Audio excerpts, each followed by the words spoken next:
Hi guys, Artiar here. So for this video is about how to build your Wuyu's guide. So this is the infographic I made. I'm gonna post it into Reddit and Facebook as well. Maybe you see it already from the public post. So I'll go through about her skill kit first and what does the passive does. Then I'll go through the equipment suggestion from my opinion, the stats to focus, and the resonance in my own opinion. So I will suggest you like what resonance should you get for and what kind of player should actually get Wuyu.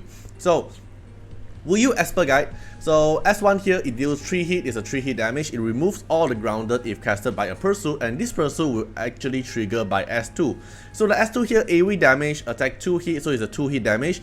The higher the target max HP, the higher the damage. So let's say she target like Chuyao or she target like Lian, those Esper that focus on max HP build will deal more damage to them, and then it will extend the enemy cooldown 1 turn per hit. This is per hit, so it's actually 2 turn of CD increase, and then after this skill will cast S1, so it's S2 will go into S1. Then for S3 here, AoE damage 3 hit damage, so it's compared to S2 is like 2 hit here, then this 3 hit here. Then it dispel all the enemy buffs, so no matter how many buffs you have, so no matter you have immunity or not, it's just gonna dispel away and then inflict buff blocker. Then after that you are not able to get buff. Then after this you cast S2. So the skill is pretty straightforward. It's gonna be S3, S2 and S1. Then she's a defender, shimmer type defender, and the leader buff of 40% defense increase for point wall, knockout and beat bout. Okay, then for the passive here, shock proof when taking a hit will plus 20% AP and triggers 1 per turn. This shock proof also applies to all the defender in the team. So let's say you put Donna and Fushi with her in a team, and then because you are a defense team, right? So you are a tank team, you most likely get outspeed by any kind of enemy team unless they are also playing a tank team, or else you'll get outspeed. But when they get an AoE damage or a single damage, as long as they get the damage, they'll get a 20% AP push. This is a very good thing because you don't have to build all your defenders speedy. Everyone can be just 0 speed, and whenever they take damage, then get the AP push. Then cannot inflict by defense down. This is very huge because as a defender, your main DPS is based on your defense stats, and this thing actually took away of your weakness about getting defense down, and this effect will clear upon taking lethal damage, which means even though the defender died, if you manage to revive the defender will no longer get shock proof because it will clear instantly. Then for the grounded is the stack for herself, the one to let her trigger all these breakdowns. It increased 5% of the defense and crit rate for 10% per stack up to 10 stacks, so it's a 50% defense increase and a 100% crit rate increase, and it will clear all stack upon taking a lethal damage. So when she die, then all stack will gone. Then for poise here, she cannot, which means she cannot get AP change, so she cannot get AP push, she cannot get AP down, all those stuff. But the moment she get her turn, the active turn will be skipped, which means you don't really want speed on her. She can't do anything. She cannot perform counter attack or assist attack, so no Avatar trigger, and cannot inflict with debuff. So any kind of debuff will just be nothing for her. Then for passive, this is a very long passive, so gains poise at the start of the combat, gain shock proof to all the defender teammate, only the defender teammate. So you have to go check out who is the defender, and she have actually a very high potential of future proof as well, because the more new defender they're gonna add in the game in the future, all defender will actually able to give Wuyu benefits. Then when Wuyu or the teammate with shockproof take hits, which this buff here, then she will get grounded stack, trigger once per target per turn. When grounded stack reach the limit, instantly cast S3. Then if she is the only survivor on the ally side, the poise here will add another effect, which is speed plus 300. So you're gonna zoom, and then you're just gonna keep casting your S1. You can't even cast your S2 or S3 because you're not able to stack up your grounded fast enough. Then for the equipment suggestion here, personally, my best in slot equipment I would suggest is Thunder Set, because if I want to play her, I just want her to be a nuke Esper. I don't even want her to be the last one standing.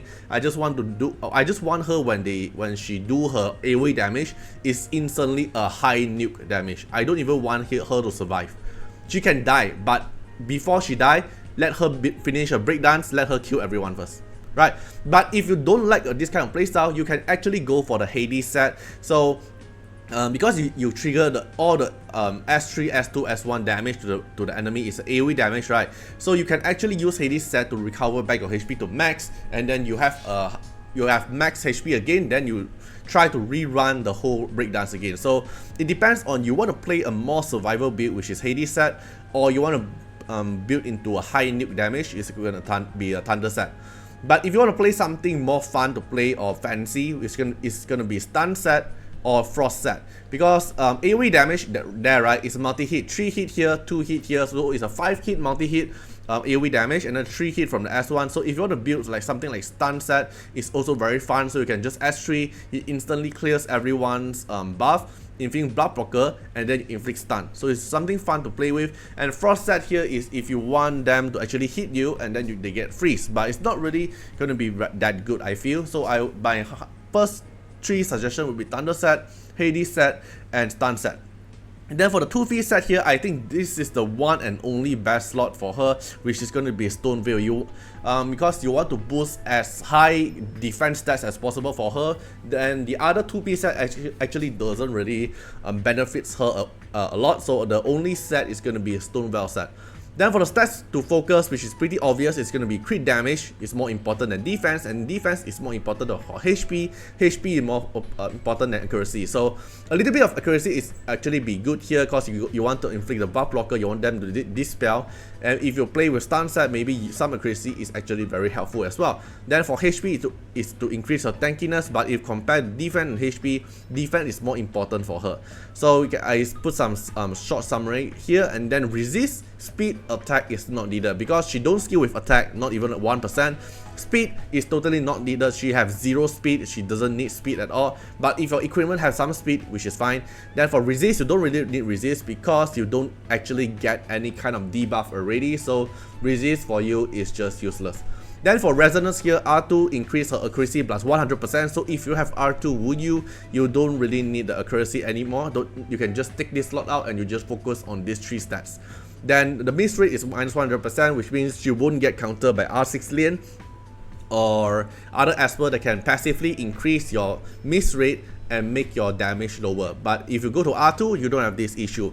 Then for R4, which the stack needed is reduced to 5. So normally you need 10 stack to actually do the breakdance. Now it's shortened by half. It's going to need 5 stack and you can do the breakdance already, which is a lot more faster. But this is R4, okay? It's very high investment, so I don't really recommend you go until there. Then for R6, it's just more damage. So summary for the resonance part, I would say R0 is all you need to actually play her. The rest of the resonance is good for her, but it's not really needed. Okay, so I'll also show you my own build for her. So this is my own one. This one is for my PvP set run, right? Because she's only usable in PvP. This is the stats. I have some speed here. It's not because I want to put speed, it's just because most of my Thunder set, and especially my Stone Veil set, I usually keep the speed one, right? So you can see, like, if I come to my Stone Veil and then I come to defend bonus, and if I want to take away not even a single crit rate in the kit, my only choice is only this one and this one here, right? So in the end, I still you can't like really make until your Wu Yu like 0 speed unless you really save a lot of Thunder and Stone Veil that have 0 speed with it. But most of my gear here actually saves with at least 1 speed there, so I can't really make the speed clean, but at least I make my crit rate clean, because I don't really need the crit rate at all. Then I focus on crit damage. Right, most of my gear is not boosted yet because my boost stone is out of stock. So let me refresh it a bit. You can see it's not enough yet. I need to grind more to boost it up. Okay, so this is my build for her, and maybe you are wondering like if should you get Wu Yu or not. So TLDR, if you want to play Wu Yu, you have to make sure you have enough defender to play her first. Come to your defender, check your defender resonance. Let's say like Fushi is one of her main teammate, like Yamato, Donna is the main teammate. Then maybe you want to play with Changji, is also is the main teammate. So this is the one of the few defender we have in the game now. So if you have good enough defender, and most importantly, the previous video one I already mentioned that if you want to play Wu Yu, you must have a R6 lane. Without R6 lane, she's not able to survive from the true damage, especially if like a lot of players are actually using Jinqiu in the team. So you really need R6 lane, or at least I don't know. I just feel like R6 lane is kind of a must for her team. So especially we have Jinqiu all around the places. It's a true damage then, and her biggest weakness is true damage. So this is how you should build your Wu Yu and the team as well. Alright, so if you haven't watched the previous few Wu Yu showcase, you can go to the video description there. I will post the link there of all about my Wu Yu's testing on her and the team building idea. Right, so hope you guys enjoyed the video. Feel free to comment down how do you think about her, and see you guys in the next video. Bye bye. Special thanks for the direct support on the YouTube membership. So for the benefactor of Artiar, which is JenMP, Roses15, Molkel Rajili, thank you so much for the support. And for the supporter and patron of Artiar, which is Louis Schneider, Agni, Jemmai, Code Wilderness, Wang Tamer, Ziggy, Kamaruki, Sunwalks, Rimu, Choni, Von Hexa, Luxley, Roshan Bessie, Antonio Winterspoon, and Noah Archive. Thank you so much for the support, and special thanks to all the supporters who have been 1 month streak and 4 month streak. So hope you guys enjoyed the video, and see you guys in the next video. Bye bye.